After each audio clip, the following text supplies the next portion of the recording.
మీ పిల్లలకి మీరు ఆస్తులు సంపాదించి పెడితే నిలబెట్టుకోరండి. నేను 100% మీకు రాసిస్తాను. ఈ కలియుగంలో దేనికి విలువ ఉన్నదంటే చదువుకు విలువ ఉందండి. డబ్బు చదువుతో అంటే చదువు బాగుంటే డబ్బు దానంతట అదే వస్తుంది. గుర్తుపెట్టుకోండి. ఈ రోజులలో మెయిన్స్ ఏదైనా ఎగ్జామ్స్ నీట్ కానీ మెయిన్స్ కానీ ఏదైనా ఎగ్జామ్స్ రాయాలంటే చాలా టఫ్గా ఉందో మీకు తెలుసా? పిల్లలకి ఎంతోమంది ఇప్పుడు మనకు ఎన్ని ప్రపంచంలో కాదు కానీ మన భారతదేశంలో ఎన్ని కాలేజీలు ఉన్నాయి, ఎన్ని స్కూళ్ళు ఉన్నాయి. ఒక్కరిని తీసుకో, ఆ స్కూల్లో ఒక్క టాపర్ని తీసుకున్న ర్యాంక్ ఎక్కడికి వెళ్ళిపోతుందండి. ఒక్క స్కూల్లో ఒక్క టాపర్, ఒక్కరు ఇద్దరు ర్యాంక్ ఎక్కడికి వెళ్తుంది?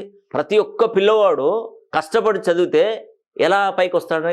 అతనికి కావాల్సింది ఏంటంటే పేరులో అదృష్ట సంఖ్యాబలం ఉండాలి, మెమరీ ఉండాలి. వాడికి నీ మెమరీ చాలా తక్కువగా ఉంది, దాన్ని యూజ్ చేసుకుంటాను. ఇంకా మెమరీ పెంచాలంటే వాడి పేరులో బలాన్ని పెంచితే మెమరీ పెరుగుతుంది.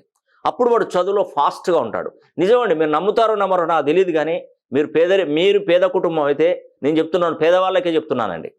ధనవంతులు అంటే మా దగ్గర డబ్బు ఉంది, నా పిల్లోడికి 2 కోట్ల బ్యాలెన్స్ ఉంది, 5 కోట్ల ప్రాపర్టీ ఉంది, 100 కోట్లు ఉన్నాయి, నాకెందుకు చదువు, మా పిల్లోడికి అవసరం లేదనుకున్నాను, వదిలేసేయండి. పేదవాళ్ళకి పిల్లలకి ఒక్కసారి